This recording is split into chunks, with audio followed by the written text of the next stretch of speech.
En la madrugada del 10 de octubre de 1868, personas provenientes de lugares cercanos comienzan a llegar a una hacienda llamada La de Majagua, en el oriente de la isla de Cuba. Son recibidas por su dueño, Carlos Manuel de Céspedes, quien comparte con los llegados sus ideas de llevar adelante el proyecto de independencia de Cuba. Sus argumentos suenan muy convincentes y encuentran la aprobación de los allí reunidos.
Carlos Manuel de Céspedes y del Castillo nace en la ciudad de Bayamo, Cuba, el 18 de abril de 1819, en una casa situada en el callejón de la Burruchaga, hoy Maceo.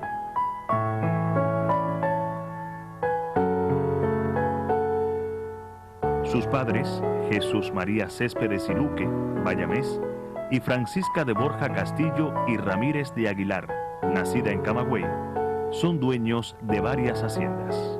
Acerca de la formación de Carlos Manuel de Céspedes hay que tener en cuenta por un lado su familia. Su familia, hasta donde sabemos por tradición familiar, ¿no? Por inclusive algunos textos de cartas y tal, era de tradición más bien conservadora. Su padre era un hombre muy conservador. 4 hermanos tuvo Carlos Manuel. Borjita, llamada como la madre, y sobre cuyos hombros recaería la atención de toda la familia durante la guerra. Francisco Javier, el único de los Céspedes y del Castillo que logró ver el fin de la dominación española en Cuba. Ladislao muere durante la guerra y Pedro María, nacido en 1825, es fusilado por los españoles en 1873. Carlos Manuel pasa su niñez en el campo, en las haciendas de su padre. Según personas que le conocieron, fue un joven fuerte y rebelde, muy simpático y elegante, bien parecido, aunque de pequeña estatura. Ya adulto, lo describen robusto, bien proporcionado, de fuerte constitución y ágiles movimientos. Se distingue en el baile y la equitación, al igual que en la esgrima. Es casi imbatible tanto en Bayamo como en Manzanillo jugando al ajedrez. Acumula fama de buen cazador y fina puntería. Asegura el patriota Fernando Figueredo que nunca se le vio fumar y que jamás alzó una copa. El niño Céspedes, con 5 años de edad, comienza su enseñanza primaria. Era usual en aquella época en Bayamo que se estudiara en escuelas privadas. En el caso de Céspedes, estudió una que se conoció como la Escuela de Doña Isabélica, dado que la dueña, su nombre era Isabel Cisneros. Allí estuvo hasta los 10 años, en que él pasa al convento de Santo Domingo, administrado por los frailes dominicos. En la primaria simplemente se le enseñaba a leer y el catecismo. Cuando pasa al convento de Santo Domingo, que hasta el propio José Antonio Saco reconoció en su memoria que era la mejor escuela que había en Bayamo, Céspedes comienza a desarrollar sus estudios, de adolescencia, que le permiten después continuar los estudios de abogacía en La Habana. Y es ahí donde él hace sus primeros estudios de letras, de cultura clásica, aprende el latín, aprende el griego, empieza a estudiar el francés. Llegó hasta nuestros días una frase de uno de sus profesores, el padre Ramírez, que decía que era arisco y testarudo, pero comprensivo y estudioso. Y es fama que se destacó mucho en su generación de estudiantes como un gran traductor al español de obras en el latín, o sea, de Horacio, Virgilio, que las traducía, según parece, con mucha destreza el joven Carlos Manuel de Céspedes. A los 16 años, marcha a La Habana al Colegio de San Carlos. Allí obtiene su título de bachiller en Derecho Civil.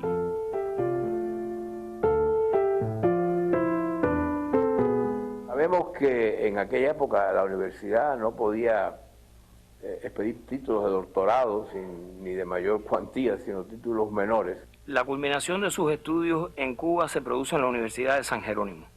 Él estudia ahí abogacía y termina brillantemente esos estudios con el sistema de claustro abierto.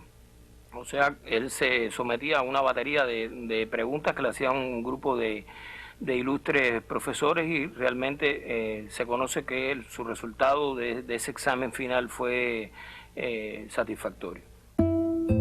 Apasionado, decide no quedarse en La Habana, pues alguien le aguarda en Bayamo.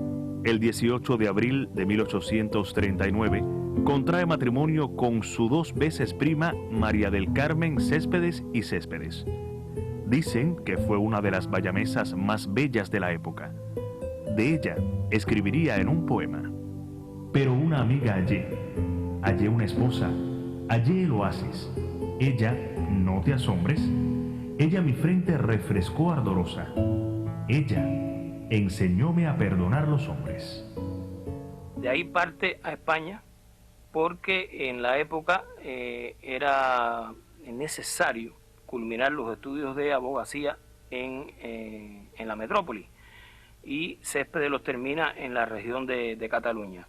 Cuando concluye estos estudios, se le daba el título que entonces funcionaba como tal, que era abogado del reino.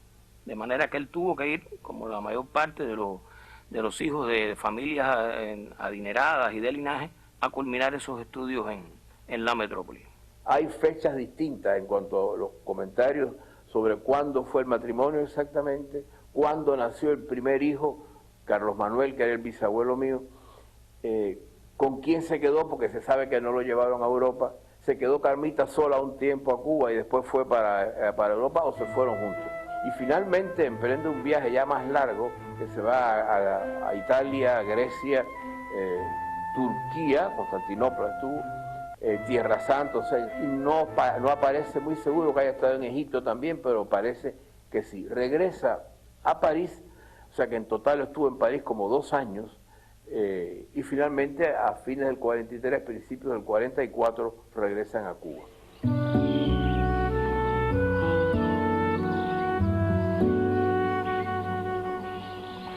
Bayamo, 18 de marzo de 1851.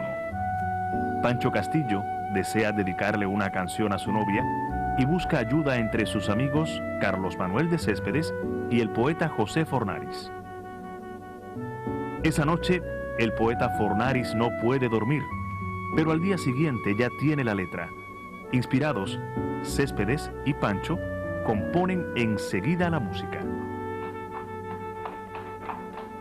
Y el 27 de marzo de 1851, en la ventana de Luz Vázquez, los 3 amigos, guiados por la potente voz de Carlos Pérez, entonan La Bayamesa.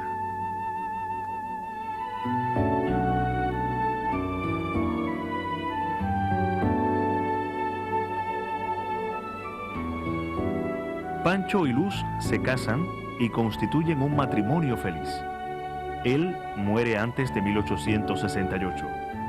Ella marcha hacia la Manigua en 1869, después del incendio de Bayamo. Hecha prisionera por los españoles, fallece en cautiverio. En enero de 1852, Carlos Manuel de Céspedes y 2 bayameses sufre en prisión como resultado de un incidente ocurrido en la Sociedad La Filarmónica de Bayamo. Carlos Manuel de Céspedes es detenido por primera vez bajo la acusación de desafecto a España y conducido hacia la prisión ubicada en el castillo de San Pedro de la Roca de Santiago de Cuba. Los primeros años de 1852 son los años que comienza Carlos Manuel de Céspedes a manifestar un pensamiento político que se diferenciaba tanto de sus padres como de muchos miembros de la generación que él compartía, en tanto manifestaba un pensamiento independentista que no había sido tanto de sus ancestros como de muchos bayameses. Y esto es un elemento importante porque allí Céspedes entró en contacto no solamente con presidiarios que no tenían ninguna preparación política, sino también con hombres de un profundo pensamiento político. Muchos de ellos no eran cubanos, como un venezolano que estuvo allí que había estado vinculado al proceso independentista desarrollado por Simón Bolívar. O sea que ya aquí sí comienza a desarrollarse por parte de Céspedes acciones concretas. Y este movimiento viene a demostrar la radicalización del pensamiento revolucionario que se había desarrollado en estos hombres. De regreso a Manzanillo, Céspedes se dedica a sus labores como abogado y a negocios agrícolas, lo que no le impide participar en la fundación de la Sociedad Filarmónica de Manzanillo y en otras actividades culturales. Se preocupa también de la construcción del teatro. Se sabe, aunque no se conservan esas piezas, que escribió piezas para el teatro, en las que algunas veces inclusive actuaba él, en el teatro de Manzanillo. Y mientras tanto mantenía todos esos vínculos con el pensamiento liberal cubano en la zona aquella, o sea, en Bayamo y Manzanillo, pero también en La Habana. Es 1866. Carlos Manuel de Céspedes adquiere de su hermano Francisco Javier el ingenio La de Majagua, propiedad de la familia desde 1857. Este hecho, al parecer normal y usual, constituye el paso inicial del destino que había ya labrado para sí el patriota. Una de las primeras medidas que toma Carlos Manuel de Céspedes es adquirir tecnología para modernizarlo, entiéndase máquinas de vapor y otros implementos que contribuirían a poner al ingenio La de Majagua al nivel de los restantes de esta jurisdicción. Se ha hablado mucho sobre la fuerza de trabajo que utilizaba Carlos Manuel de Céspedes. Evidentemente, Céspedes comienza a fomentar la industria azucarera y esto conllevó a que aumentara hasta 10 el número de caballerías dedicadas a la producción azucarera, o sea, sembrada de caña. En el primer año bajo Carlos Manuel, el área de los cañaverales alcanza las 10 caballerías y la dotación desciende a 20 esclavos. La mano de obra fundamental son unos 60 trabajadores libres, asalariados, tal vez entre ellos muchos antiguos esclavos. Con una alta productividad, el ingenio La de Majagua ya comienza en la zafra de 1867 a contratar para su molida cañaverales de haciendas cercanas. Se ha hablado mucho de que si Céspedes estaba arruinado, que si Céspedes estaba en crisis y que si estos fueron los motivos por los cuales inició la revolución en el año 1868. A nosotros nos parece que evidentemente ha existido una mala interpretación. ¿Por qué? Porque que Céspedes haya pedido un préstamo de más de 100.000 escudos para comprar y fomentar el ingenio La de Majagua no significa que hubiera estado arruinado. La productividad y fertilidad de la hacienda La de Majagua era comentada por todos en Manzanillo. El gran sabio don Álvaro Reynoso, todo un especialista en la industria azucarera, le anuncia a Céspedes su visita para la zafra de 1869 con el fin de estudiar sus suelos y ver personalmente la eficiencia de su fábrica. El alzamiento independentista no se lo permitió. Quizás como muy pocos hayan creído, se había convertido en uno de los hombres más ricos de esta región, quizás solamente superado por Francisco Vicente Aguilera. Al enviudar en 1868, Céspedes inicia relaciones con Candelaria Acosta, más conocida como Cambula, perteneciente a una familia de asalariados que trabajan y residen en el propio ingenio La de Majagua. Ella de solo 17 años. Él ya ronda los 50. El régimen colonial, con sus altos impuestos y aranceles, sumado a la ausencia de libertades y derechos políticos para los cubanos, va impulsando a los criollos hacia la acción libertaria. En la zona de Bayamo Manzanillo, en la de Holguín y en la de Camagüey, desde 1866 se está conspirando para la insurrección armada. En 1866 se crean 3 logias masónicas que van a ser de suma importancia para los efectos de los preparativos revolucionarios. La logia Estrella Tropical en Bayamo, cuyo venerable maestro va a ser Francisco Vicente Aguilera. En Camagüey va a estar la logia Tínima, cuyo venerable maestro es Salvador Cisneros Betancourt. Y en Manzanillo, la Buena Fe, cuyo venerable maestro va a ser Carlos Manuel de Céspedes. Cuando Cánovas, que es el ministro en esos momentos, se da cuenta de que hay una situación muy tensa con su colonia del Caribe, pues decide convocar a una información para que los cubanos den sus puntos de vista, y se convoca a la Junta de Información. Esa Junta de Información tendrá 16 representantes elegidos por el pueblo de Cuba y tendrá 16 designados por el gobierno español. En medio de las discusiones de la Junta de Información, España comete un desaguisado.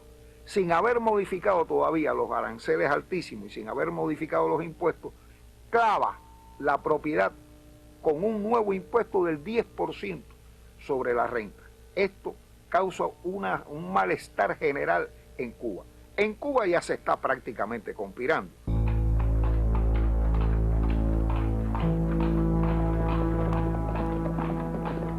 En los primeros meses de 1868, en la hacienda San Miguel de Rompe, en Las Tunas, tiene lugar una reunión de conspiradores procedentes de Bayamo, Manzanillo, Holguín, Tunas y Camagüey. Entre la representación manzanillera se encuentra Carlos Manuel de Céspedes. Céspedes habla allí en la convención y pronuncia palabras maravillosas sobre el alzamiento, sobre el deber que tienen. Señores, estamos en momentos solemnes y decisivos. Si España, el poder de España está caduco y carcomido, si lo miramos fuerte y grande, es porque desde hace siglos lo miramos de rodillas. Levantémonos.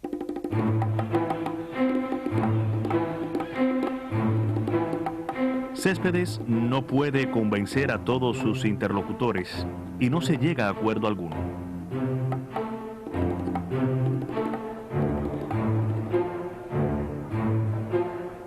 Semanas después, en otra reunión a la que no asiste Carlos Manuel, se llega al consenso de prorrogar 3 meses el levantamiento.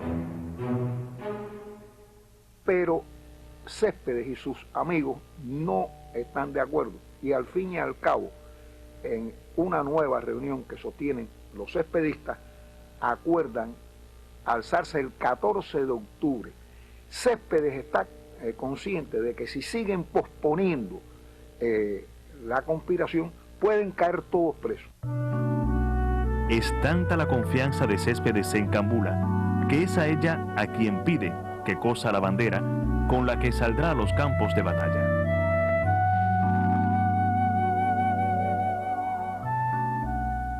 Y cuando ya estaban listos para alzarse el 14 de octubre, un familiar de Céspedes, que es telegrafista, le avisa de que los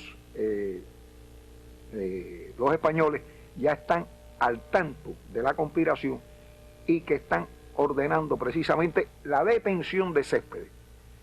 Entonces adelantan la fecha. La compañera de Céspedes cumple al pie de la letra el pedido de su amado y deja para la historia lo que posteriormente se llamó la bandera del 10 de octubre.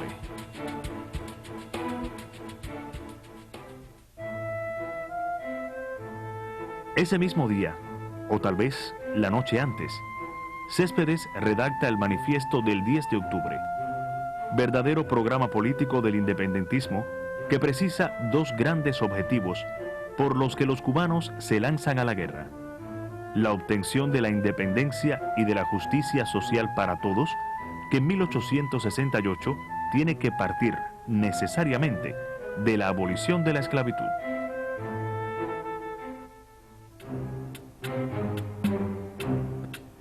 A media mañana del propio 10 de octubre, Céspedes hace reunir a sus esclavos en el caserío Obatey del Central Azucarero y les da a conocer una decisión que cambiará para siempre la estructura social de la isla. La libertad para sus esclavos.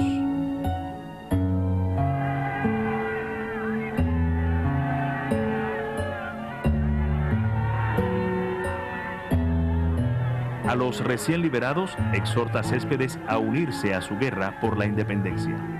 La respuesta es clara y precisa.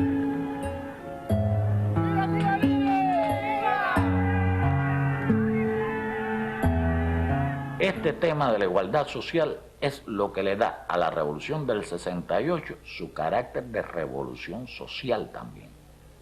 No es solo ver lo que se promulga en un principio, sino lo que estaba en la conciencia de los hombres que inician ese movimiento para llegar a la república en la cual todos los ciudadanos tuvieran el derecho a la libertad, y por eso se agrega el concepto de social, es decir, libertad de todos los cubanos, igualdad entre todos los cubanos. Ese principio, igualdad entre todos los cubanos, independientemente que algunos aún no lo asumieran, es el principio rector que le dará la unidad al pueblo cubano. Y está aquí. Estás en los hombres del 68. Y es una idea fundamental en Céspedes.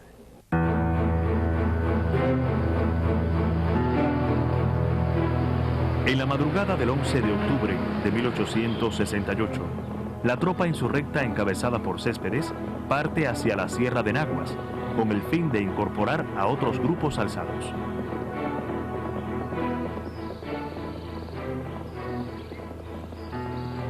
La tropa se dirige al poblado de Yara con el objetivo de tomarlo.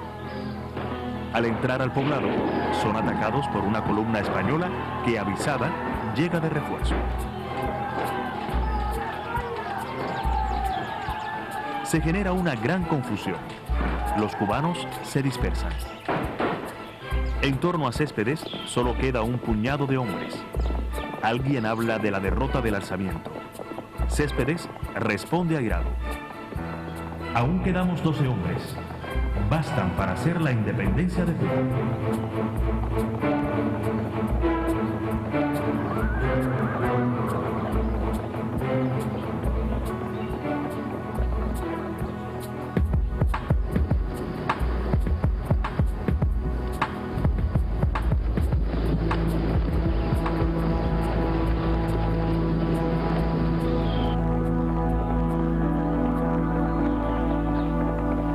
Apenas 9 días del revés de Yara y ya los cubanos obtienen su más significativo triunfo en estos días iniciales de la guerra: la toma de Bayamo.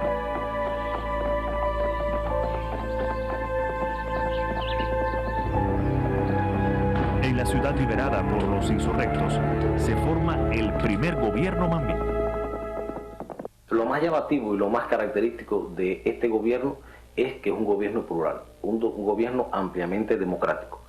O sea, nos encontramos blancos, negros, mulatos, pero también estaban cubanos y españoles.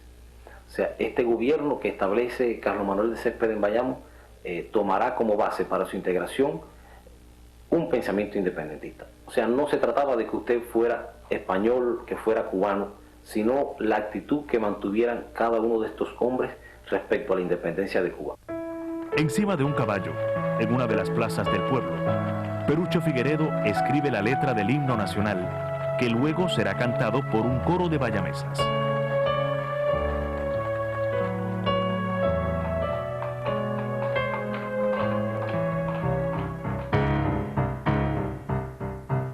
El gobierno provisional de Céspedes en Bayamo, durante 82 días, se encargó de legislar los acontecimientos más importantes que transcurrían en la ciudad. Fue precisamente allí donde se toma la determinación, el 12 de enero de 1869, de incendiar Bayamo antes de que volviera a caer en manos de los españoles.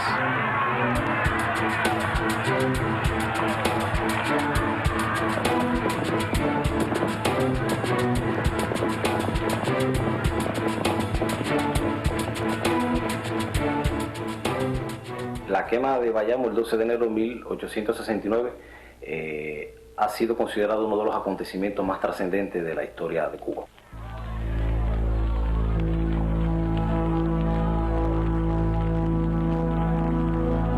De ejemplo de los bayameses le demostró tanto a España como al mundo que los cubanos estaban en condiciones y en convicciones preparados para llevar la guerra hasta las últimas consecuencias, hasta tanto no se obtuviera la independencia de la patria. Su hijo Oscar es capturado y el gobierno español, el capitán general Caballero de Roda, le pide que salga de la isla a cambio de respetarle la vida a su hijo. Y Céspedes decide que fusilaran a su hijo antes que renunciar a sus convicciones. Él tenía por Oscarito un sentimiento tan entrañable, tan intenso.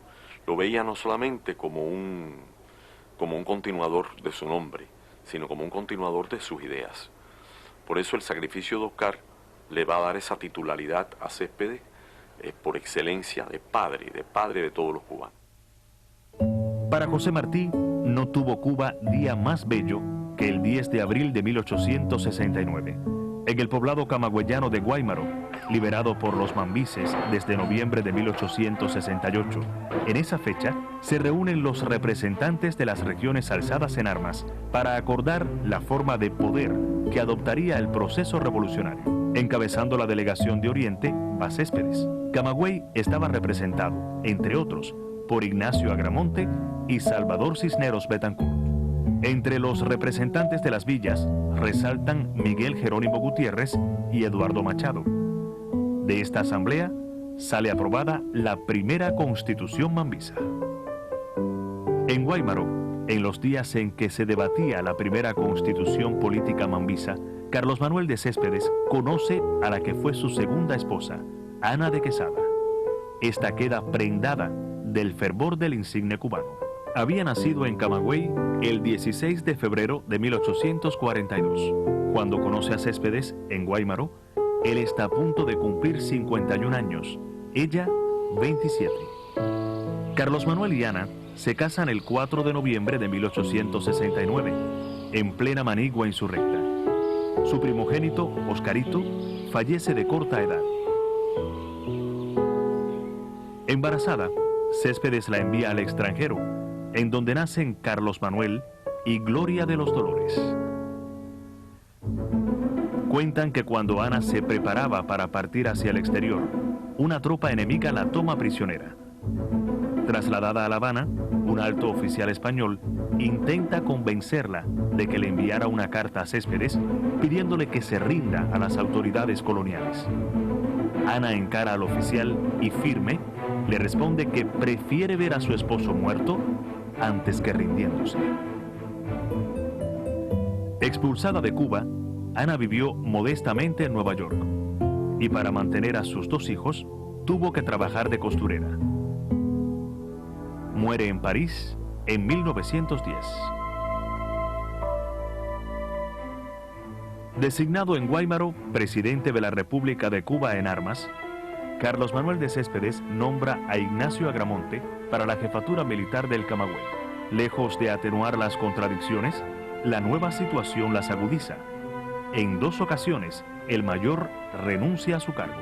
Amigos comunes se acercan a Céspedes y le piden que por favor designe a Ignacio otra vez al frente de las tropas de Camagüey. Pero entonces empieza un proceso de acercamiento entre Agramonte y Céspedes. Es lo que Céspedes necesitaba precisamente para lograr que en la manigua haya una sólida unión entre lo político y lo militar y que aquellos se puedan levantar como un solo hombre contra España. El 11 de mayo de 1873, Ignacio Agramonte cae en combate en el potrero de Jimagüey. Muere la posibilidad de que Céspedes quede con un poder consolidado en la mano. A mediados de ese año, Céspedes ya tiene la certeza de que en la Cámara de Representantes algo se preparaba en su contra. El 27 de septiembre escribe en su diario: la Cámara trata de darme una escolta que obedezca solamente sus órdenes. ¿Qué significa esto? Fácil es responder: prepara un golpe de Estado. La revolución era la fuente de derecho, y la revolución era la lucha armada, y él creía que cada discurso era un tiempo perdido, y que día que no se alcanzase una victoria era un día mal empleado. De esa manera nos encontramos con que aquella solemne Cámara que se constituye en Guaymaro subordina al líder de la revolución, no al presidente, al líder nato de la revolución, lo subordina a un voto de la Cámara. En Vijagual, el 27 de octubre de 1873, Carlos Manuel de Céspedes fue depuesto por la Cámara de Representantes.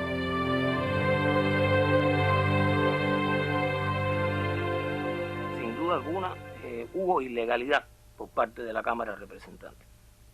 Esto yo lo puedo explicar de la siguiente manera. Primero, el quórum mínimo aprobado por la Constitución era y la ley electoral era de 9.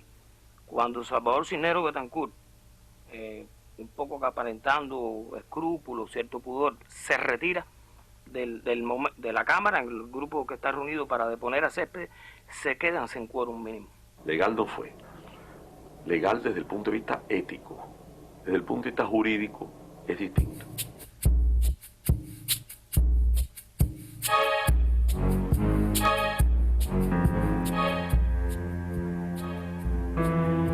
El 28 de octubre, en el campamento de la Somanta, Céspedes es notificado de su deposición. Antes de abrir el sobre que anuncia la noticia, ironiza con un joven soldado sobre el tema. Su calma asombra al interlocutor. El sucesor legal era el vicepresidente de la República, que era Aguilera, que estaba en misiones en Nueva York. Aguilera, por cierto, había dado la anuencia que se procediera a deponer a Céspedes, pero él era el sucesor legal.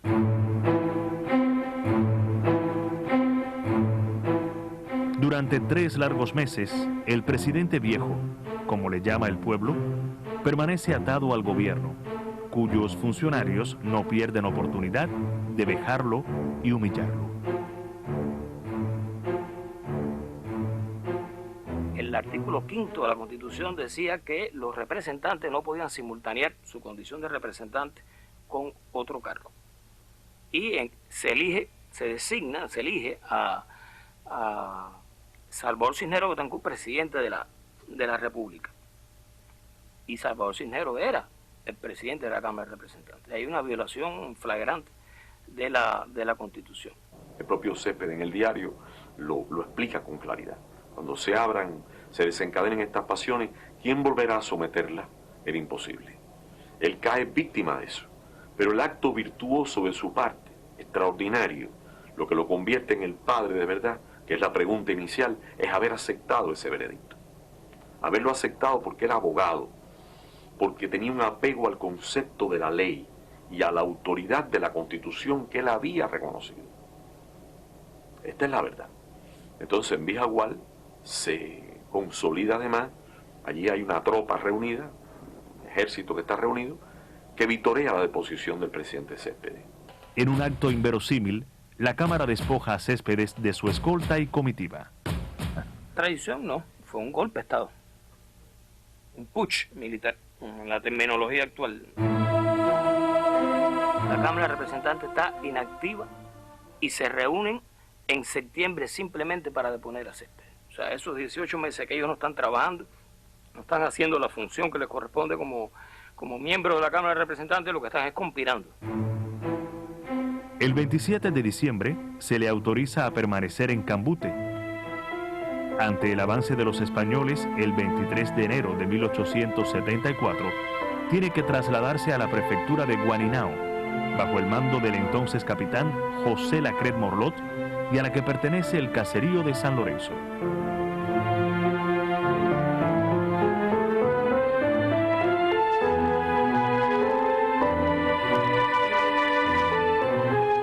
En esta prefectura vive Carlos Manuel de Céspedes los últimos 34 días de su vida.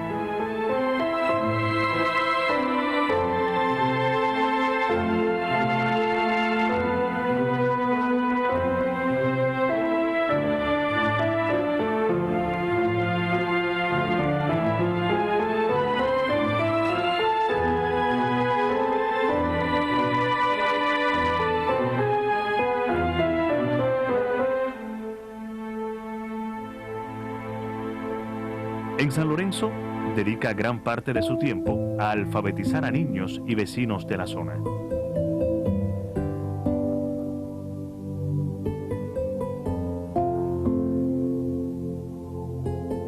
Del romance entre la muchacha serrana Panchita Rodríguez y el abogado bayamés, nace Manuel Francisco, combatiente de la guerra del 95, y a quien en Palmasoriano todos le conocían como Manuel de Céspedes, donde muere en 1921.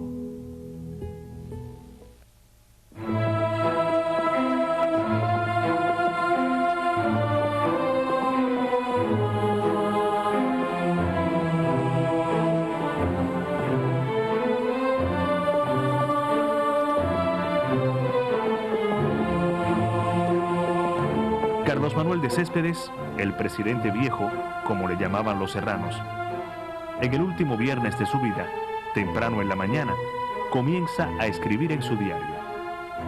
Como presintiendo una desgracia cercana, Céspedes hace una reseña biográfica de algunos de sus más crueles enemigos. Debo consignar, para lo que importar pueda en lo adelante, que Tomás Estrada Palma, antes de la Revolución, estaba cargado de deudas. Al estallar la revolución fue tan opuesto a ella que se comisionó para hacer desistir a los jefes principales. Fernando Fornaris también fue opuesto al levantamiento. Y es realmente un hombre de decisiones en momentos difíciles. Un hombre de esos extraordinarios para mí, que no espera, sino que sabe aquilatar el momento en que tiene que dar un paso.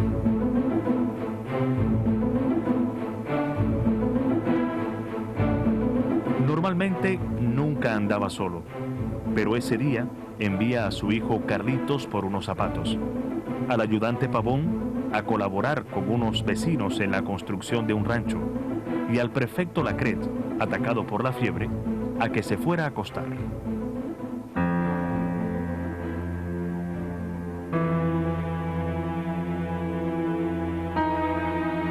Una patrulla de soldados españoles avanza por la Manigua desbrozando monte. Se acercan sigilosamente a San Lorenzo. Yo pienso que Céspedes fue el hombre de la decisión. El hombre que desató aquel nudo gordiano del inicio de las luchas independentistas, sobreponiéndose a toda una historia de fracasos que habían hasta ese momento.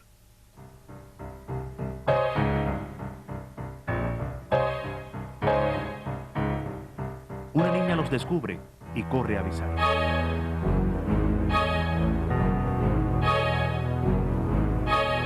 Céspedes empuña su arma.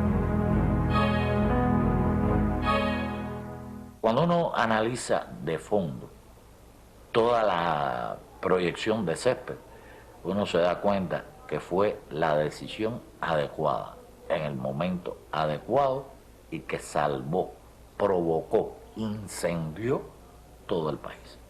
Esa es la decisión, o son las decisiones trascendentales en toda la historia humana. Sale del bohío y se interna en el monte.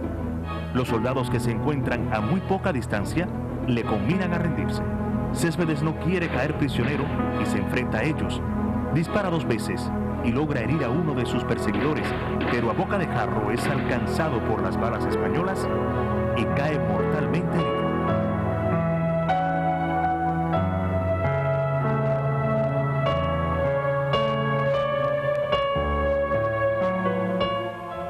Yo he tenido una gran satisfacción y fue el momento en que se determina, no sé si con conciencia exacta o no, pero yo pienso que sí, crear a esa enorme presa que hoy cubre el lugar geográfico llamado Vijahual. Y esa presa se llama Carlos Manuel de Céspedes. Ese baño purificador limpió la historia. El Padre está en su lugar.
El pueblo de Cuba, lleno de fe en sus destinos de libertad y animado de inquebrantable perseverancia en la senda del heroísmo y de los sacrificios, se hará digno de figurar, dueño de su suerte, entre los pueblos libres de América.